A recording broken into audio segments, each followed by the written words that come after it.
Okay. So we're going to do a couple of things. We're going to go ahead and do introductions. And we're, as I said, we're welcome to you to this call. Barnes Fund funding round, and it will be for permanent supportive housing or deeply affordable housing. And then we can talk about kind of how those are different. So I'm Karen Weaver, and I am the manager of this trust fund. I think also on here we have Sheeta. Are you on?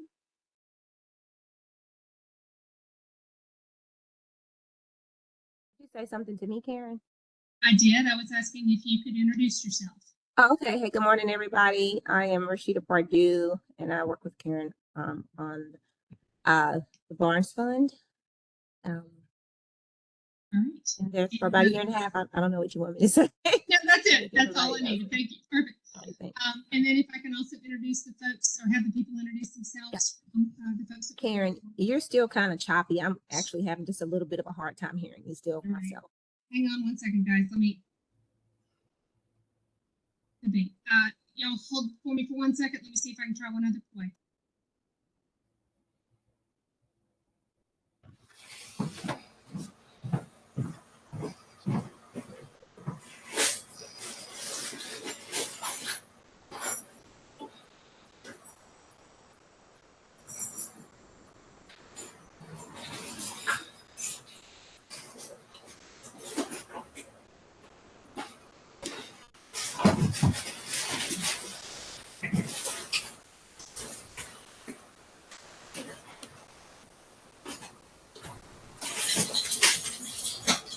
All right, guys. Can you hear me now?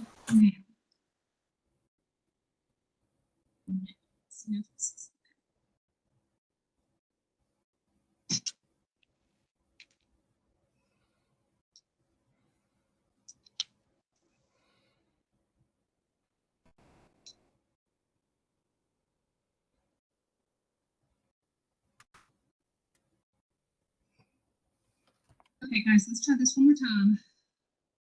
Is this working?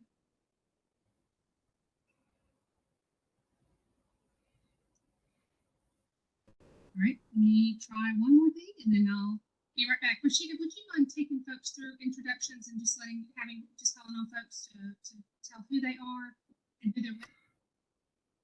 Are we going through introductions of everyone on the call? Okay. Yes. Okay. All right. Okay. Hey, everybody. I guess I'll just call people out as I see them on my screen here. Kelsey, you want to introduce yourself? Hi, everyone. Kelsey Wilson with Nelson Community Partners. Thank you. Laquanis?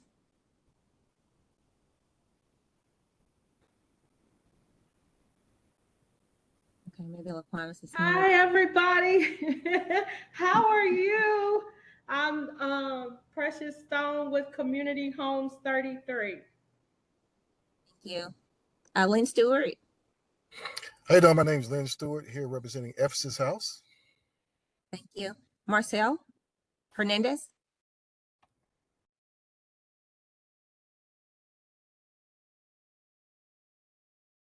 Are you still muted, Marcel? I don't know if you hear me. Okay, I'll move on. Mike Lacey? Hi, I'm Mike Lacey. I'm consulting these days a bit with Workers Dignity, and there's two other folks on the call from Workers Dignity here too. That's Rose and the new executive director of Workers Dignity here's on the call. Do you want to pop off and say hi? Hello, my name is RJ Robles, and I'm the Executive Director of Workers Dignity. Glad to be here with y'all. Thank you so much. Thank you, RJ. Nathan? Yes, ma'am. This is Nathan Harmoning with the Omni Family Foundation. Thank you. Olivia Jimenez? Olivia Jimenez with Urban Housing Solutions. Arthur Butler is here from Urban Housing as well. Hey, guys. Rebecca? Rebecca Mize and Josh Haston, LDG Development. Hey, Rebecca and Josh. RJ Is it Robles? Yes. Hi, everybody. My name is RJ. Pronouns are he, they, and I'm the Executive Director of Workers' Dignity, aka Dignidad Obrera. Thank you. You were already introduced, so I apologize for that. But thank you. Rosemarie Pink. Hi, I'm the operations person at Workers Dignity. Just popping in out of curiosity. Thanks. Okay, thank you. Sebastian. Hello, everyone. I'm Sebastian. I'm with AGB Real Estate. Hi. Thank you.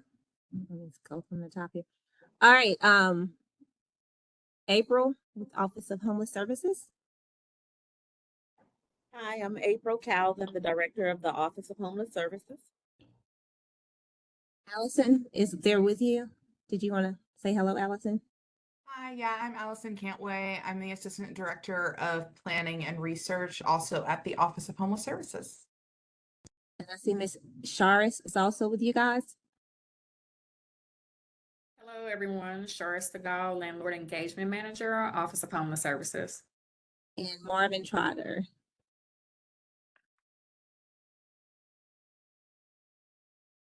Did you want to say hi, Marvin? Hey, everybody. Actually see a couple familiar faces on there. I'm Marvin Trotter, Assistant Director of Programs with the Office of Homeless Services. We have Daryl Hill. On now. Okay. I was going to have Daryl introduce himself, Karen. Perfect. Yep. So Daryl, you want to go? Yes, I'm Daryl Hill with the Housing Division. And then if we got anybody else on that's from staff?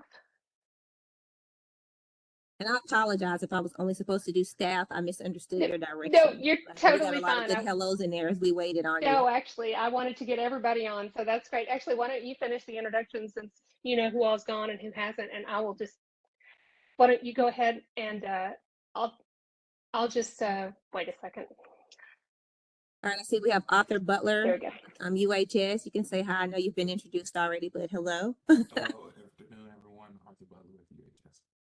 Looks like we have it says Bill Friskis Warren. I don't know if that's accurate, if that's Bill. Who do we have with us? It's Bill. Yeah. Hi, everyone. Hey, Bill. All right. Looks like we have Bobby D with us.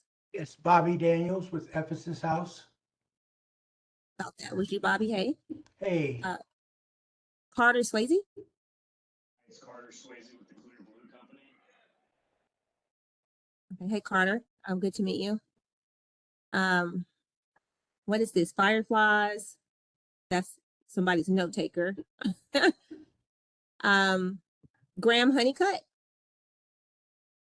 It's Graham Honeycutt from Tucker's House. I'm also on the call with Marcel Hernandez, who's introduced earlier. Thank you. Hunter, is it Hayslip? Yes, Hunter Hayslip, and I'm with the Housing Fund. Hey, Hunter. Jack Bowen. Hi, I'm Jack Bowen, and I'm with Lincoln Avenue Communities. James. Hey, I'm James Settles with Ephesus House, and I also have Jerry House here with me. We both here with Ephesus House. Thank you all. Jonathan Hawks. Yeah, Jonathan Hawks with Acre Development. Thank you, Jonathan. Carissa Pearlstone. Carissa Pearlstone with Omni Family Foundation. Thank you, Carissa. I think that's everyone. Wait a minute. I do see a K somebody. Is it K? Katie. If I pronounced that correctly. Kate Crushed, are you on?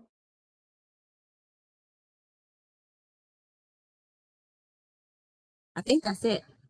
Thank you, everyone. All right, and it looks like Brent Elrod just joined us from UHS, and so we will go ahead and get started. Guys, thank you so much for your patience. Can you hear me now? Okay, yes. Good. You would not believe that I already had 3 methods lined up just to make sure that I wouldn't have that happen, and then I'm now on number 4, so always good to be flexible. All right, let me go on and share my screen, and we will get this going. All right, so we are going to, let's see, get this going back up here. Okay, so we are recording the session today. We've done our introductions, and we're going to talk about these items. We're going to just, I think most of you know about the Barnes Fund, but we'll do a quick overview of it. We'll talk about round 14, the purpose, the kinds of projects that we're doing, definitions, application, and then talk about kind of where you can find more information and the timeline. As I said, all of this will be recorded. And it will be on the website for us. So for those who have not been involved with Barnes Fund before, basically we are the Metro Affordable Housing Trust Fund. We help nonprofits by funding projects that will allow Nashvillians to have housing that is affordable and is affordable on a long-term basis. So all of our projects have a 30-year window of affordability, and the idea is that if you get a Barnes funded property, then if you ever sell it, then within that 30 years, then it's going to go, it's going to continue to be affordable for the next family. So that is kind of the purpose of our program. Round 14 in particular is really about working specifically with the population of folks who are making 30% or below of the area median income, which we call it AMI. I'm going to try not to do this as just a ton of lecture. I mean, this is going to have a lot of notes. I will refer people back to on the website, we have the grant policy. There's a ton of information in there for round 14 grant policy. And so all of this information is from that policy. So if anything doesn't make sense, then that's a good place to go.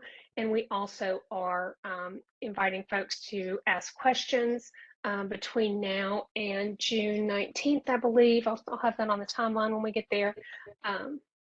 So that's kind of the direction we're going with this. One of the parts about this particular funding purpose is we are looking at, again, those 0 to 30% AMI households. They have to be experiencing homelessness, and any funding that Barnes gives for this project, that grantee has to go through the coordinated entry process with, or they have to have their residents go through the coordinated entry process that Office of Homeless Services manages. We have two different types of projects here that we can fund with these round 14 funds. One is permanent supportive housing, which PSH, as a lot of us know it, which includes the housing first approach, which is Metro's philosophy. And then we also are welcoming other deeply affordable rental projects. So it doesn't have to be PSH, but just know that if it is a permanent supportive housing project, it's going to receive bonus points because that is so desperately needed in our city. And then the other thing that's really important to know is that if you do a PSH project, you're getting funding for the sticks and bricks, but you have to show us how those services, those supportive services, are provided as part of this project, and how the service, who your service provider will be, how the services are going to be funded, what their experience is, include a memorandum of understanding, et cetera.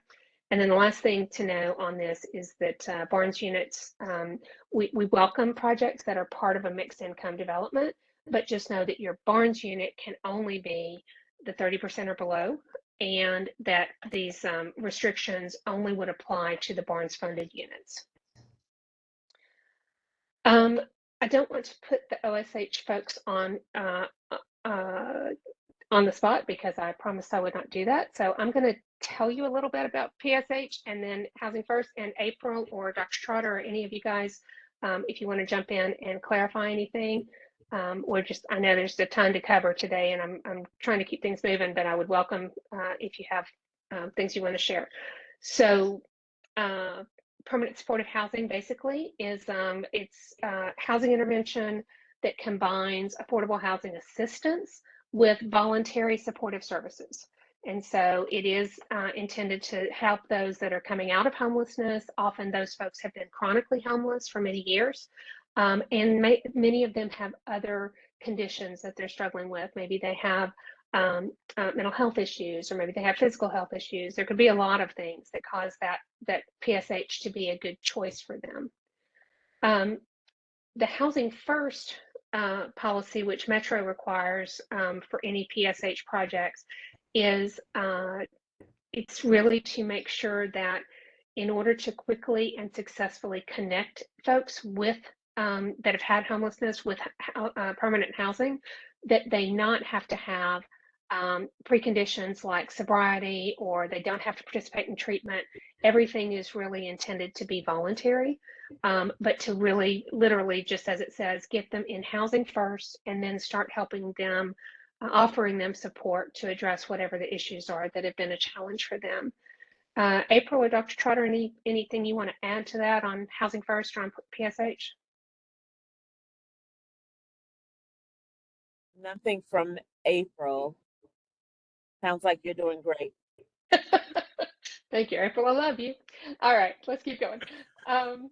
So coordinated entry process, and this is really where, as we get to the question section, if you have questions, we can, we'll have those, we'll be available for those. But coordinated entry really is, again, it's a citywide process. It's intended to be system-wide. It is for Office of Homeless Services manages it. We've got, what, 30 plus agencies, I think, in Nashville that are currently involved in this. And it really is, if you think about it, like a one-stop shop. You call if you're homeless or you're struggling, you call this number, you get in the coordinated entry kind of line, and then you have somebody who works with you directly to understand what your needs are, where are you eligible to get housing, what are the challenges you've had in the past, you know, do you have evictions, do you have are you on the sexual registry, are you, all of these things that might be keeping you from being able to leave homelessness. And coordinated entry just makes sure that people are not having to go around to every single different place that might offer housing, and it gives them a way to get through all of it at once, working with one source. It's quick. It is recognized as a HUD best practice, and these are the numbers. Again, I'll have this published on. We'll have this up on the Barnes webpage. But to enroll in that system, individuals just need to call directly to these numbers, or I believe OHS folks, you can call on somebody else's behalf and get them started. If anyone needs further clarity, just feel free to reach out via email or phone call, and we'll walk you through it. Great. And then I put the website link for CE or coordinated entry here. Let's see if there's anything else. No, I think that's everything. And we will have a chance for folks to ask questions if I can just stay on target with the timing. Okay, so let's talk about the funding. This particular round of funding is to, like I said, provide permanent supportive housing or deeply affordable rental. Again, both of those would be for the 0 to 30% range, and AMI range, and then also for those. I'm sorry, what? Is somebody trying to talk? Oh, no, sorry. Okay, y'all be sure to put yourselves on mute if you're not actually speaking, because I can't see you I can't see your page to see who's not. Thanks. Okay, so on funding, what we've got is we've got a little over 7.5 million. We always set aside 20% of that as a small organization set aside. I will tell you that most organizations, even those that are small, do not choose to do that because it also limits them to a $750,000 grant. But if you're a small organization and you're coming in under that, and especially if you're a new organization who's not done this before, the small set aside is really good for, you're not competing with some of the bigger guys. You're competing really with other small organizations. This time we have a development fee of 25%. I'll talk a little bit more about that later. Other funding sources for Barnes projects are always encouraged. In this case, it is really important to understand that this does not, you cannot use affordable housing gap financing from MDHA for these same units. and you cannot use other Barnes funding for these same units. Now, if you've had a project where you did 20 apartments several years ago, and now you're going to do 20 apartments that are PSH or deeply affordable, then you could get Barnes funding for the new 20%, the new 20 units, but you can't use it for something that you've already received Barnes units on. You can do the low-income housing tax credit pilot, and if you have questions on any of this, obviously we're happy to help talk through that. And the most important thing that I just want you guys to walk away with today is, if it is a permanent supportive housing project, you've got to show how the services are being provided, and you've got to have the funding already in place to do that. There is no way to meet the ARPA timeline, which, as I'll say a million times in this session, is 12/31/2026. Projects have to be complete and funds have to be expended by that date. And there's no way to meet that timeline if you're just now beginning the process of looking for funding for your PSH services, at least not from our perspective. I'm not sure how many of you guys are new to Barnes, but we'll talk a little bit just about this so that you know kind of how this works. We only do grants to nonprofit, 501c3 nonprofits. We have a lot of partnerships between a nonprofit and then a for-profit developer, but the nonprofit has to be the one in charge or in control. They've got the 51% control of the project. It's not something where you're just going to be the nonprofit figurehead and the for-profit's really going to run the project. Because of the deadline on this project and because that timeline is so tight, site control, you have to have site control in this project. This is not one where you're going to say, hey, I want to get the grant, and then I'm going to go try to find that property. You need to already have deed in hand. You need to have ground lease, sales contract. We do have one thing that is special about round 14 for those who are wanting to acquire and renovate motels for permanent supportive housing and have a sales contract or an option. Then you can use your funds to do that, but they're not available for any other acquisition purposes. And then the other thing that's important about this, I keep clicking on the same slide and scooting ahead, but they have to already meet the zoning and land use requirements. You're going to need to actually include a zoning letter that you can get from this zoning help desk. So that's just really critical to know, is that this is, because these are ARPA funds, these are not speculative projects. These are things that you are pretty much, you've got it solid, you're ready to go, and you just need the funding for it. One other thing on that is, again, if you've got other funding sources that, like if you've got some other source that is going to require you to have an environmental review, you need to show on your timeline that that review is not going to delay your ability to meet the timeline. All right, I am not going to read this section to you. It is in the grant policy. These are the rental policies. About basically your takeaway is, your most important takeaway is read your friendly grant policy from the web page. Don't increase your rents without approval from Office of Homeless Services and MDHA. And the rents need to meet HUD and MDHA guidelines for vouchers or for non-voucher projects. And then probably the most important thing is reminder that every single person that goes through this process, if they are renting one of your units, they're going to go through the coordinated entry process through OHS. So this is not going to be one where you're going to have to tell us all about how you're going to market your units to different populations. This is all going to go through OHS. This is just a little bit of information about how OHS's coordinated entry process works. So I'm not going to go into a lot of detail on that. Just again, know that they are avidly looking for spots. Once we get to the point where you have built your property, then OHS folks will be, coordinated entry folks will be getting people into those units just as quickly as they come available. And they are anxious and very, very willing to do whatever it takes to get somebody in quickly. So just want y'all to know that. And they also, as a part of that process, they validate that they meet the guidelines of this grant, so that they have homelessness and that they have a voucher. All right, financial standing. This is pretty much what we do on every Barnes grant. You have to show that you are able to carry out this project, that you've got positive cash flow. These are the Metro requirements. If you are an organization over $500,000 budget or under $500,000 budget, this is what you need to do, is either submit your audit or your CPA prepared financials. A new thing that we are now asking is that every organization also needs to submit their most recent, not every organization, every lead organization, which will be the nonprofit, remember, that they need to submit their most recent board financial report. So whatever it is that your board treasurer gives to your board each month, that's what we need to see. And contract length, all of Metro's contracts are 24 months. And on this one, there won't be extensions because of the fact that it's going to go till 12/31/26. And you have to show milestones on your timeline just so that we know, are you moving toward where you need to be?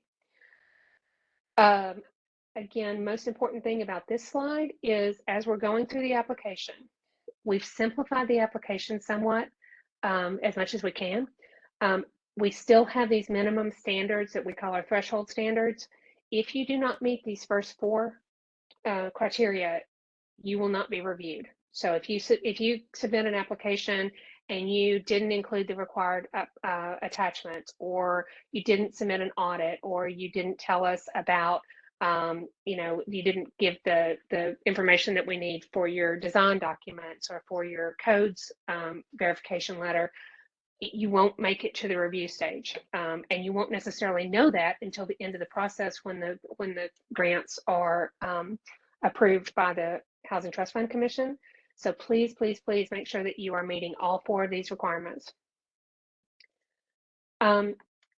Once you've met those first 4 requirements, because staff screen every one of these applications is screened first for the thresholds, then we look at required elements.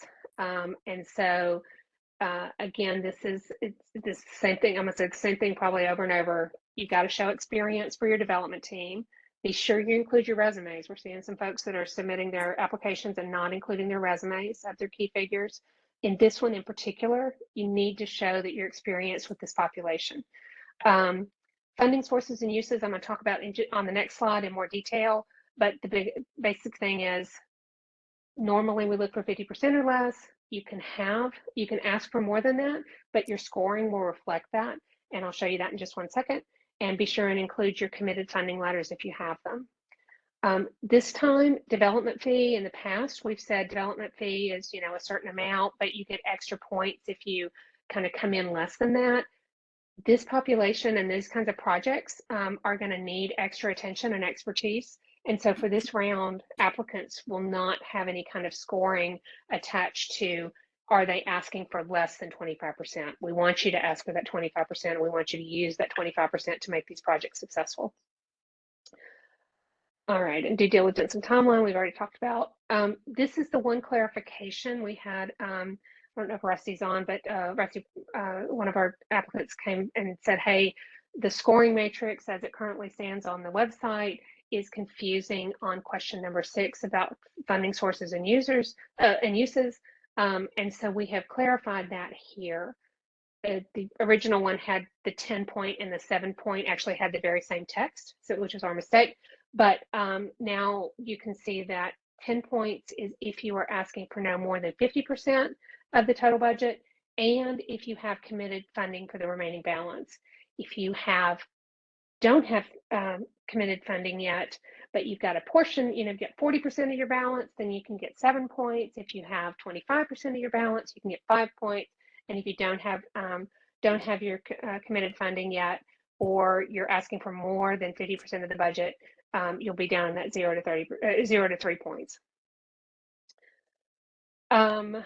Okay, so then evaluation criteria are the questions that our external reviewers go through, and they are, we have a team of folks that we pull from the community. They are folks who have got expertise in these different areas, and they will actually score your applications. Again, these are pretty standard. I'm going to point out more of the new ones than I am the ones that we kind of always do. Project approach is just tell us what you're doing, give us as much information as you can, and show us how you're creating the housing, and then also how you're providing services. If you've worked with this population before, you also know that including features to ensure safety of the residents, whether that's a gate, whether that's a fenced property, whatever it is, include that in your language so that we know that those residents are going to be safe.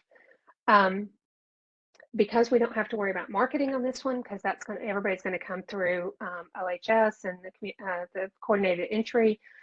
We do have some questions on fair housing training and making sure that everybody is trained, that tenants will be notified of their rights, and then also how are you going to provide information to people with limited English proficiency.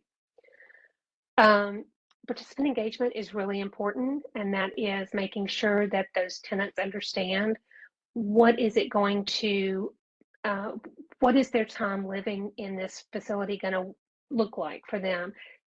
Some folks are doing training on how to be a good tenant, how to, kind of how to understand the challenges of being a tenant after being on your own, although unhoused for many years. You just want to make sure that you're really engaging your folks in this process. Sorry about this affordability window of 30 years. That doesn't really apply to this project. I left that on from a previous presentation. Sorry about that. Project design. Again, this is pretty standard for us. We'll have an upload process or form that you have to fill out, and it'll tell us what your design criteria are. Again, going to try to do high level on this. Sustainability, resilience. If you show us what you can of how you're doing energy efficient and sustainable design. This one, access to transit. You guys know better than I do how critical transit is for 0 to 30% AMI households. So give some time to tell us in that question, is your property walkable? Does it have, food source, is it right down the street from Dollar General Market or from a Kroger or whatever, but also look at if it's not close to transit, are you going to do a shuttle that's going to take people to the bus stop? Are you going to have vouchers from WeGo or coupons from WeGo? So those kinds of questions are really important here.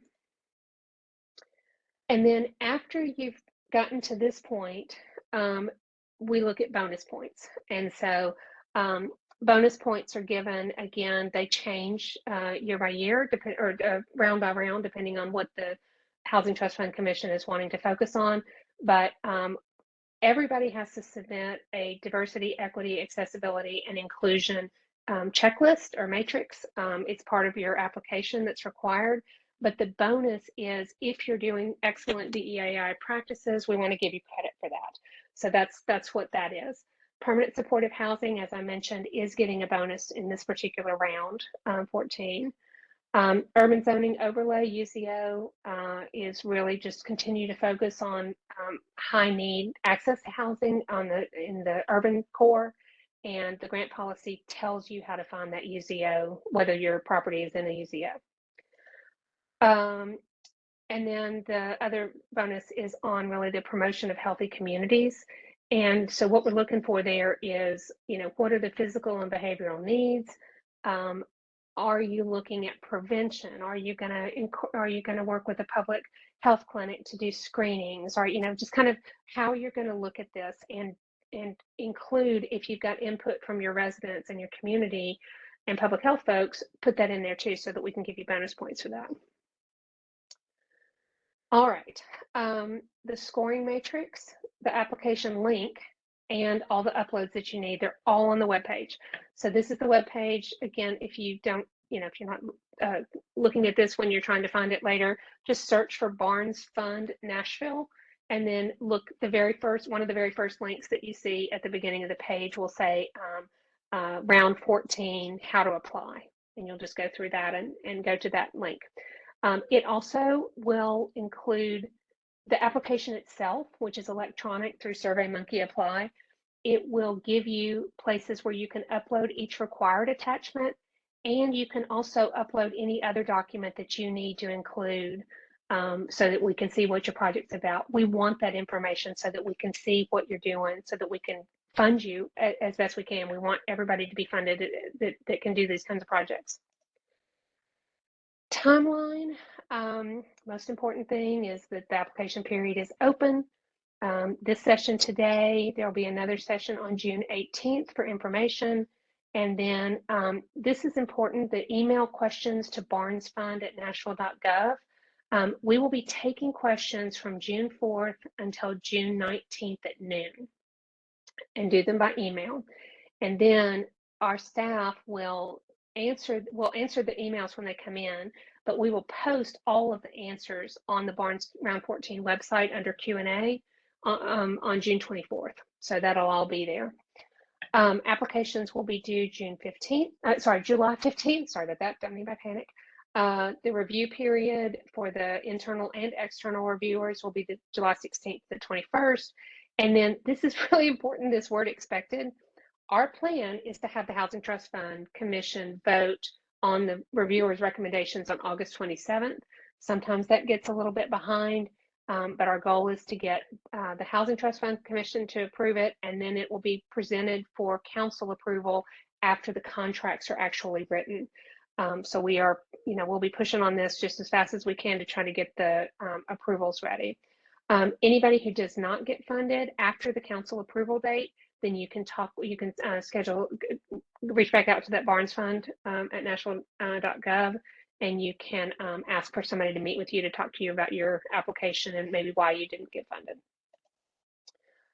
All right, we got in at 1:41, so we have 20 minutes for questions. Appreciate y'all letting me slide through this one so fast. Let me stop sharing so that I can see people's faces. All right. Questions from folks. Probably easiest if you mark your hand up. And it looks like Carter put a question in. Oh, good. Okay. Using the chat. That's good. Okay, Carter. Let's see. Oh, wait a minute. Okay, hold on. I'm trying to find Carter's here because I'm underneath several other things. Carter, can you expand on your comment ago? If there have been other Barnes funds previously awarded to the project. What we're talking about here, Barnes is really about, the way we describe it is we're looking for net new units. So if we have already put Barnes funding into, apartments 1, 2, and 3 in a subdivision or in a project that you've done before, and then you're coming back and saying, hey, we really want you to fund us to do permanent supportive housing in those same 3 units, we can't do that because that's the same units, right? But what you can do is if you have already done a project with us in the past and you did 20 units of housing through that, but now you're going to do another 20 units of housing that we have not already given money to, then that would certainly be acceptable. Typically we say it's going to be new addresses, but when we're talking multifamily, that can be a little confusing.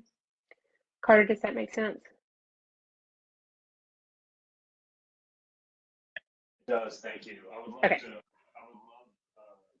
Marcel question. Wait, say that. I'm sorry, say that again. Can you hear me? Yeah, I can now. I would love to see if you could answer Marcel's question as well to see if there's going to be enough funding around this fall. Okay. So Marcel, I have that you're at Tucker's house. I know you guys well. Love your organization. Okay. Do we anticipate that there will be a fall 2024 regular funding round? We don't know yet. There will be another funding round, but we don't know what the timing is going to be. It's all going to depend on how Barnes is funded through the budget and when our funding comes in. So I'm afraid that we'll have to tell you that later in the summer to give you an idea of when that funding round might happen. Looks like Nathan has a question. Great. Thank you. Nathan with Omni Family Foundation.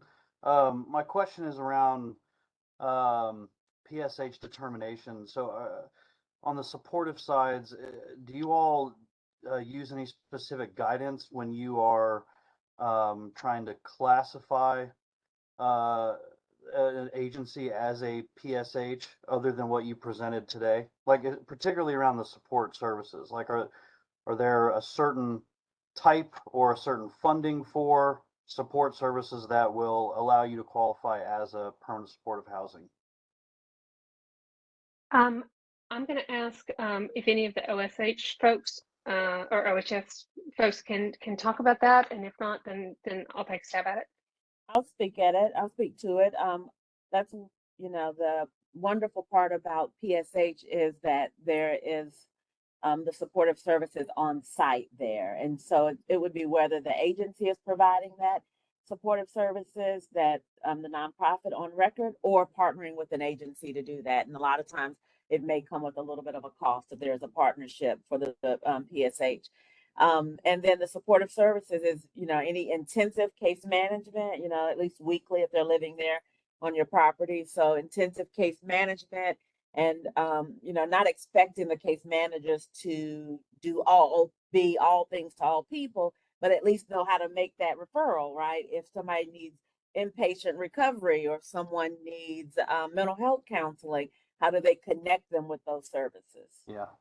And then can I ask a follow up to that? And thank you for that clarification. So that makes a lot of sense. So we serve youth aging out of foster care. So we're at 18 to roughly 26, 27. Oftentimes our clients don't necessarily meet that PSH criteria. They're not chronically disabled. Is there any room there to qualify those clients, like a waiver or something, because they are being included in the vulnerable population lists, but again they're kind of in this weird area where they're not technically part of the, I guess, PSH community, if that makes any sense. So it could be, but not necessarily a waiver. It would these funds would be for people that actually need PSH, not for people that don't. So it could be like if they're aging out of foster care, they maybe just would need a rapid rehousing component or a different housing component, not so much the permanent supportive housing.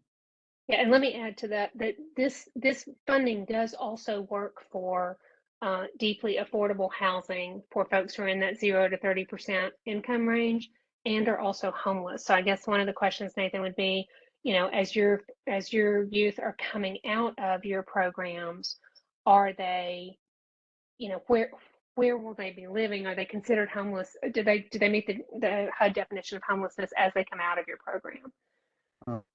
So we might want to talk about that. Yeah. I talked to after this meeting. Sorry, Nathan, you broke up on me. Say that one more time. I'm just who would I talk to about that? Let us see if we can get some additional details about permanent supportive housing and kind of what qualifies for that, and have that available on the website as well. April, do you guys have anybody who could maybe talk with grantees to answer more questions? I know we cannot, as the grantors, we're not able to talk to folks about their individual projects during the outside of the I would not question want period. to talk to anyone about their individual projects, either, just because I just think that would probably give someone an unfair advantage.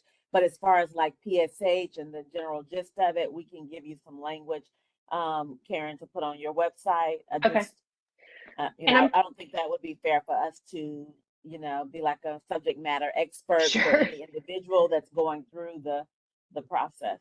Yeah, but we do want you guys to know, to be able to see what you need. So April, maybe you guys could give us some links to some videos or something like that, or some online seminars that could say this is what PSH is all about, and if somebody's trying to put it together. Absolutely. That way it's available to everybody. Yep, that's exactly what we're thinking. Yeah. Thank you, Nathan. Appreciate that. Appreciate that. Thank you. Anybody else have questions? Y'all are a quiet group today.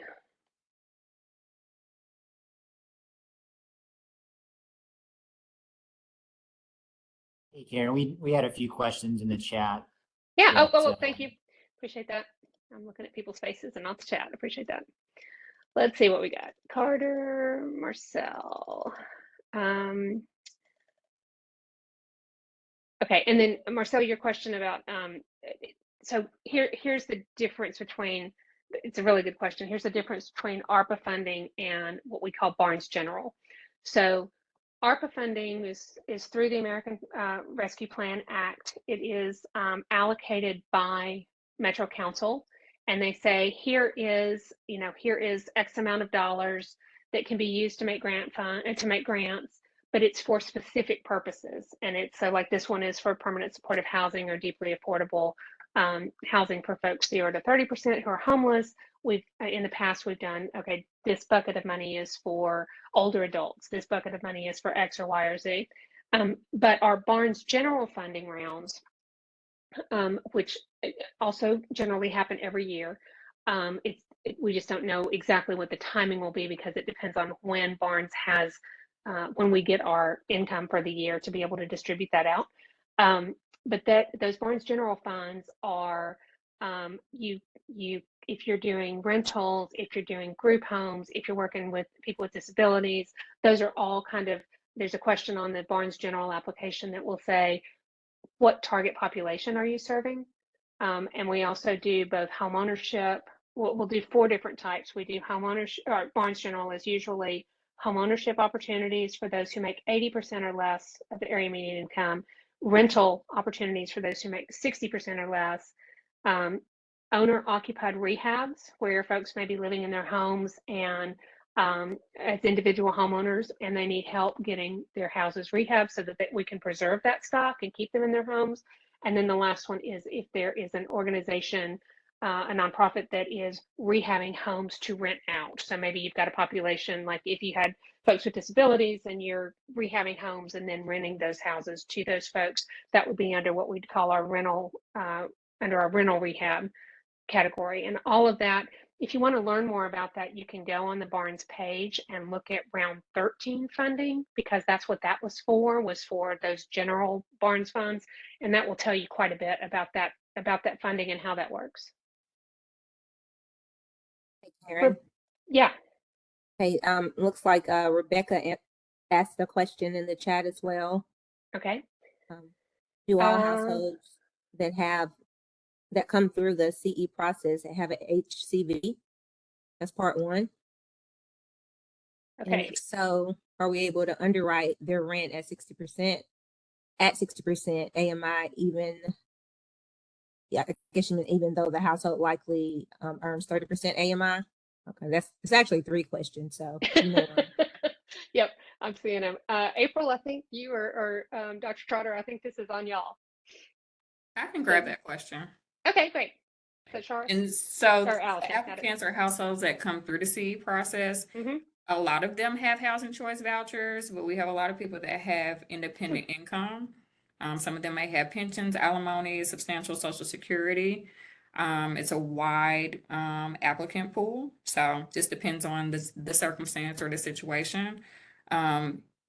Underwriting rent at 60% AMI, I would add the language or less during underwriting, so you don't limit your capabilities of taking below 60%. And for the HAP contracts, you will get a HAP contract with the HCV vouchers. If there's no voucher attached to the unit, you wouldn't get a HAP contract. Let me also add, thank you for that, Charles. Let me also add, all of you who have asked questions, if you will please email that question to our Barnes Fund at nashville.gov, then we will include those in the questions that we answer as part of the public Q&A. Okay, yeah, thank you guys. It looks like Carter asked another question. Can the supportive services be funded through the operating expense at the proposed property? We have stipulated that the Barnes Fund cannot be used to fund permanent supportive housing services. So the supportive services themselves cannot be through Barnes funding. Barnes funding is really for the housing itself. It is for sticks and bricks. It is for operating for the nonprofit to build that property, but it's not for ongoing operation of the property. My question specifically is for, you said that you need evidence for the supportive services of funding. Specific supportive services? You're kind of low, Carter. Carter, you faded out. I got you through just barely. Can you speak up a little bit? Can you hear me? Yep.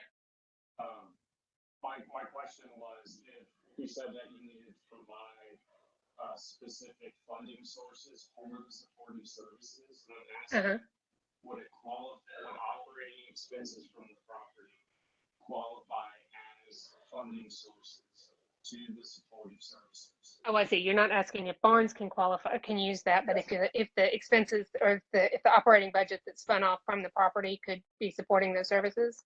Yes, ma'am. I don't know the answer to that. Ask that one to the Barnes Fund at nashville.gov, and we will find out. You'd want to put together a separate budget for what the supportive services are going to cost, and then show us how the property would spin off enough operating money to be able to cover those. But yeah, if you don't mind, ask us that, because we may have, I don't know the right answer to that one. I think there are two more questions. Yep. Looks like Olivia. Yeah. Olivia Jimenez. Okay. Yeah. Can it be used to fund non-residential space for the services to be provided on site? I don't know, Olivia. That's a good question. If you'll put that one to Barnes Fund as well, Barnes Fund at nashville.gov, we will find out. I know that many PSH properties have a unit on site for a unit or two or three on site so that services can be provided. OHS team, do you guys know, April, I feel like we ran into this one a couple years ago. Do you know whether the non-residential space can be, is that included in the PSH services, or is that something that can be included in the actual construction? Seems like we ran into that in the past. I think it depends on what it's going to be used for. Okay. If it's non-residential space, it's going to be used for the office, then that could probably be included in the PSH side. Okay. If that's like occupancy as an office for case management sessions, then right. Yeah. Yeah. So Olivia, if you don't mind, send that one to us and we'll find out. Karen, I think you touched on this a little earlier, but I'm not sure, so I'll just ask anyway since I see the question here.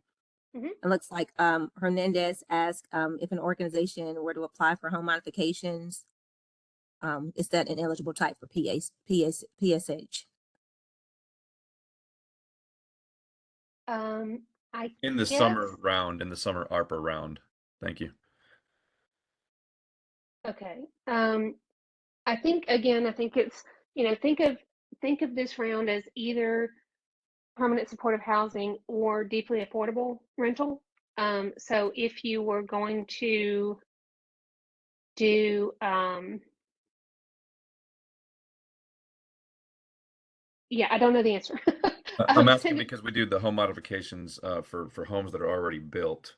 And so I know that you answered it, I think, in part with the general round. I gotcha. When I was talking about the rental I'm rehab. curious about the current summer round, if that would I even think if qualify. it was being focused, if you're not trying to go for PSH, I would say that what you're talking about there would in my mind would qualify under deeply affordable rental if it's focused toward 0 to 30% and they're also homeless. I mean, I guess that's the question is, you guys would be doing the home modifications and then you would be renting it to folks who meet those guidelines?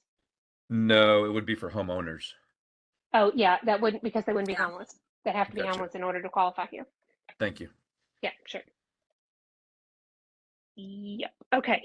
Any other questions that people have? This has been great questions.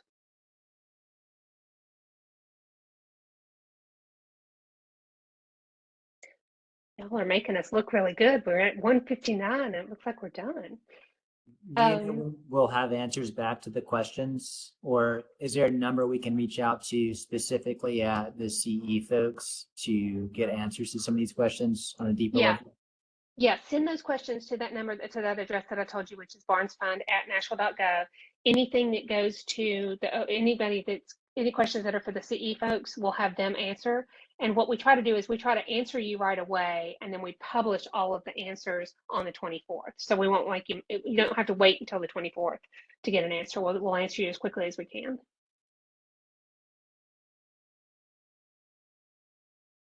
Thank you. All right, guys, thank you so much. Really appreciate all your time. We'll have this recording and this PowerPoint presentation up on the website within the next couple of days. So thanks, guys. Thank you. Gone for a second. Yep. Mike, good to see you. Your answer to the question about coffee is yes, but we'll talk later. It'll be after I leave Metro. Yeah.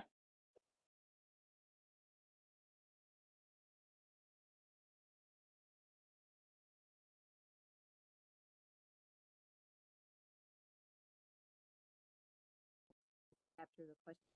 Add. All right. So we can add them to the list. Yeah. Rashida, do we want to close out and then come back? Well, yes, but I would like to give me a second to capture these questions. Yeah, of course.